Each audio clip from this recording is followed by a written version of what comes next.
Roger, what are you doing here? I thought you took that job in New York. Laura, I couldn't get on that plane. I left something behind. What? You. I don't understand. Megan. Laura.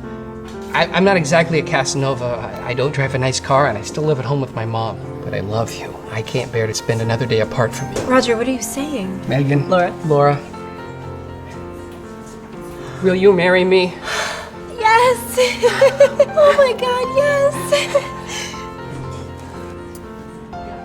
And they kiss. Great, okay, let's talk about this. 2 Tuscan salads. Thank you. Good job. Woo! This is wonderful. So what did you think of the script? Oh my God, Alan, this is amazing. Really? Yes, I had no idea you were such a talented writer. Thank you. Hey, you're a great actress. You kind of had me going there for a little Well, minute. I mean, it's only because your characters here are written so vividly. On the one hand, you have this beautiful, seductive actress whose life is completely devoid of any meaning or sexual satisfaction until she meets Roger, the clumsy little screenwriter who lives at home with his mom and has an Oedipus complex. I'm sorry, did you say Oedipus complex? Oh yeah, it's textbook. And then there's all those steamy sex scenes. Are there too many? Because you can cut some out if you don't feel... I really think we should put some more in there. I mean, to really convey that sense of raw, erotic passion. Sure. Yeah, I'll throw a few more in tomorrow. I have a question, though, and... Shoot. It's a little personal, so I hope you don't mind me asking. No, go ahead. I know that the part of Roger, the well-hung screenwriter, is partially based on you. Guilty. And again, you don't have to answer this if you don't want to, but is the part of Laura based on you? Did you write about me? Yeah, I did. Okay, well, in that case, I have a couple of suggestions. Oh, okay. So, at the end, Laura winds up with Roger, the socially awkward screenwriter. Well hung. Yeah, I don't know how believable that really is. I think that's pretty believable. I don't really think so, actually. I think it's much more likely if she ends up with Chip, the ruggedly handsome actor. The douchebag. The guy who treats women like garbage. On the outside, yes, maybe one would think that, but on the inside, he's just this wounded animal that just wants to be loved. I mean, a strained relationship with his mother explains his mistreatment of women. No, he's a stock character I inserted at the end of Act 3 as a false resolution. No, the best choice is for Laura to marry Roger. That's... But why would she choose Roger? Roger's unemployed and he has no prospects for the future.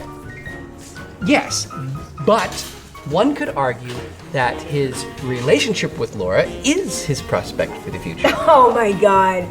You don't really believe that, do you? It's romantic. There's nothing romantic about winding up with a bum. And you might want to get rid of the part where Chip gets castrated in a freak scuba diving accident. That's the best part of the movie. And you might want to make Chip the well-hung one. I mean, have you seen the guy? Look at that. Roger is the protagonist of the film, okay? If Chip and Laura find love, what does Roger find? Roger finds the greatest thing of all. Self-discovery. Can't he have that and get the girl? Absolutely not. It would ruin the self-discovery part. Megan, I think you're missing the point here. You see, Roger sees the real Laura. Well, Chip is only capable of seeing her tits and ass. Yeah, but Chip is just such a bad boy, you know? He's got the Marlon Brando thing going on for him. Okay, that's my point exactly. You see, Marlon Brando was a notorious womanizer. He fathered 17 children with, I think, as many women. Yeah, but what woman is going to say no to Marlon Brando? Every woman should say no to Marlon Brando because he's a douchebag. He's incapable of seeing the real Laura. Okay, well then what is it that Roger sees, huh?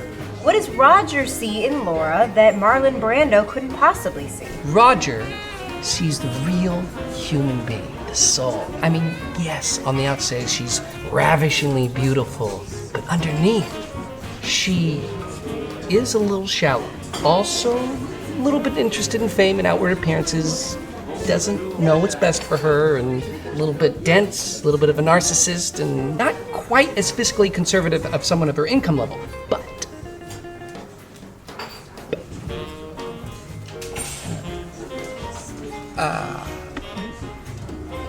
you know, I think I'm starting to like this self-discovery idea that you had I before. know, right? Okay, what do you think about this this as the new ending. We see the ruggedly handsome actor, now hung like a thoroughbred racehorse, proposing to Laura in a hot air balloon. Oh, I love it. We see Roger down below, who's all alone, nobody loves him. Yes, this is just so much more realistic, but it's still missing something. It's at that moment that Roger stumbles upon his self-discovery. Bingo. Roger discovers that you should never fly a hot air balloon during an electrical storm. Huh? It's at that moment a violent bolt of lightning streaks through the sky and strikes the hot air balloon. Why? The balloon explodes into a giant ball of fire. Chip tries to shield himself with his giant penis, but it's too late.